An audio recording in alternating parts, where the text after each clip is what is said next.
Alright, so what is going on, everyone, and welcome to the channel. I don't know if you can hear, but it is raining outside, so not a real great day to take a vehicle out, at least not for me.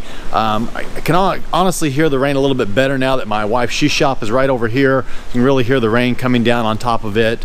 But I have to start this video out by apologizing, which it seems like so many of my videos I happen to have to do that from time to time. But I had this idea of when I was doing the vinyl work and the paint correction and everything like that on the Chevelle, that I was going to do this intro and show you guys what had been done over at the paint shop and how everything had been built up, and then I was going to do like a time lapse of the vinyl going on, and Junior, the guy that did the vinyl wrap, his what he does and how he does it and everything like that. And that didn't work out at all. I got sidetracked. Before I knew it, Junior was here to start his project, and I went to go grab a camera, and it turned out that the camera I grabbed, which is the one I'm using right now, was dead.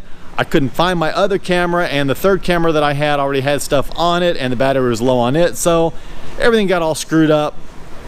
But the long story that I've made even longer is that everything is done. Everything is good, everything is fixed, and I'll just let you guys take a look at it. So there we go. See how everything was done across the top there and along the back. For those of you that don't know, when I got this car, it had some paint flaws. Beautiful paint job, absolutely gorgeous paint job, high dollar paint job, but it had some flaws. It had some of the paint had been chipped away right here by the trunk and then on the roof of the car. So what I did is I took it down to my buddy Fidel at Cars Etc. He's just like right down the street, really close, and he's a really good painter. So initially I had him look at it and made me look at like just doing repainting, just doing some repainting and the stripes and everything like that. He was a little concerned about some other areas on the paint that if he started diving into it, it might get worse and he might do more damage than good. So he suggested probably the most cost-effective way would be to build everything up, get everything smoothed out, get a good surface where vinyl would stick to it, and just have a vinyl wrap done. And I have to say that was probably the best option cost-wise, because really the only other way to have fixed this paint job would have been to go ahead and completely repaint it, and you know, even without going to the marbling.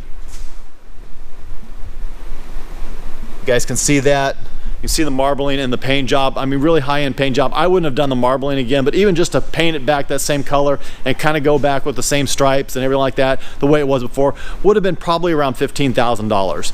This fix was $1,500.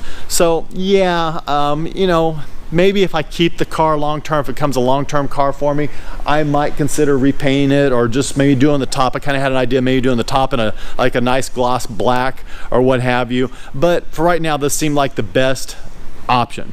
So anyway, getting back to the story that I got off of, ended up taking it down to the paint shop. Fidel had it for just a couple of days. He got everything smoothed out, everything taken care of. Got it back over here. Got Junior over here to take a look at the car, bounce some ideas off him. He bounced some ideas off me, came up with this idea. So he ordered the vinyl, and he spent the last 2 evenings, him and his wife over here, putting this all together. And I think it did come out very nice, definitely much better than before. Everything's much smoother and looking much better. So, you know, I'm happy with it. Like I said, it's not exactly what I envisioned, but it's as close as I could get right now and still kind of retaining what the car was before.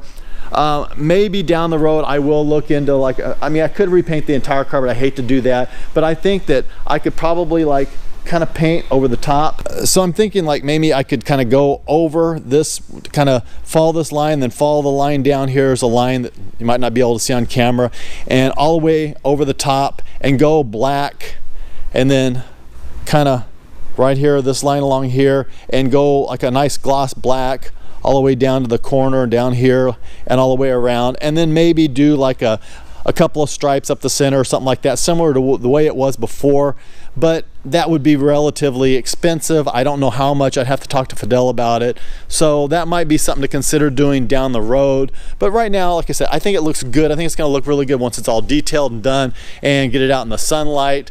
Not a lot of people do the solid stripe like that, so it's definitely different than the norm. Most people do the 2 stripes, as I spoken about before. So I think it looks pretty good. You guys can tell me what you think. Leave me a comment in the description below and just let me know what your thought is. So now that that is done, not really a lot of projects left on this car.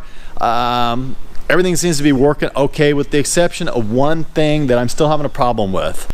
I'm still having a problem with alternator belts. You can see that one got shredded right there.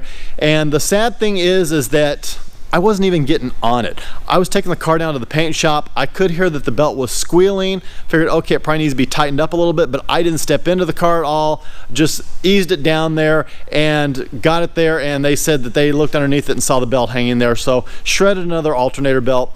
Right now, I'm actually running the car without the alternator. It's just, I don't have it hooked up. I don't have the belt on it right now. And the car has 2 batteries. So really, for probably the amount of driving that I want to do with this car, it wouldn't be a big deal. I've driven it around a little bit without the alternator. It seems just fine, starts up again just fine. You know, I could probably go 30, 40, maybe 50 miles before I really have to worry about it too much. But it is nice to have an alternator that's working. John, the prior owner, said he never had any issues with the alternator belt or anything like that. So it's probably something that we need to dive into a little bit more. Maybe it's just the alternator's not quite lined up. Maybe it needs to be reconfigured. Maybe it needs like a tensioner or something like that to kind of help out. I'm not really too sure.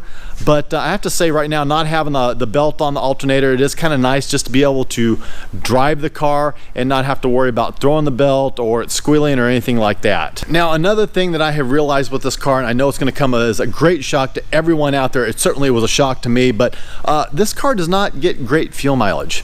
I know, shocking, yes. You would think with that big blower and all the horsepower and everything like that, it would get outstanding fuel mileage, but it really doesn't.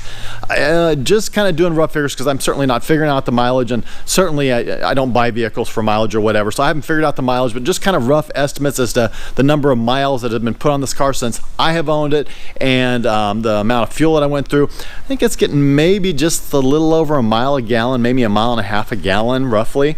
But of course, I do step on it a little bit. I'm not driving it real conservatively like a grandma, so you know what, I expect that. But you know, fuel is expensive for this car. It doesn't just take your standard 91. So I did want to talk a little bit about that and what I actually use to get that 100 octane fuel ratio that I need for this car. So that car requires about 100 octane fuel. I can go down to a vendor that is here locally, and they sell 110. It's about $8 and some change a gallon, which I mean isn't horrible. I can take a couple 5-gallon cans down there and get it, or I can just drive the car down itself. It's got an 18-gallon tank, so that's certainly a possibility. But you know, at a mile and a half per gallon, every little bit does help. So what I did is I found this stuff online, this Torco high octane fuel additive, and basically what's this, 32 ounces. So one of these to 10 gallons of 91 horrible California fuel is supposed to give me about 102 octane, which is about right. And really I end up mixing it with probably about 9 gallons of fuel, because I don't top off the gas cans when I go to the gas station. So I'm probably getting maybe I don't know, 103, 104 octane or so, which is good, because as we all know, fuel does lose octane when it just sits there. Luckily this thing goes through enough fuel so quickly that I'm probably not losing a lot of octane, but it seems to be running good. I know John did kind of a mixture of 91 and I think 112 before to get the mixture right, and he said he never had any problems. I haven't noticed any detonation or any issues or any problems like that, so I'm thinking that this stuff is working pretty good. And certainly if they would like to sponsor the channel, Torco, if you're hearing me, okay, so with that being said, I think that's about all I have going on right now. I did want to catch you guys up and let you know that all the stuff on the paint was done, the wrap or the vinyl wrapping and everything like that is done. And the more I look at it, the more I like it. I think it looks good. Because I tried to stay as close as to what John wanted to do with it before, what his idea was when he had the car painted, and you know, as close as I possibly could. And this works for right now. Down the road we'll see. It might do some changing up, but one of the reasons I did go with the vinyl is because if I don't like it, it's very easy to take off. It's not very expensive to put back on or do something different, so there's always that option.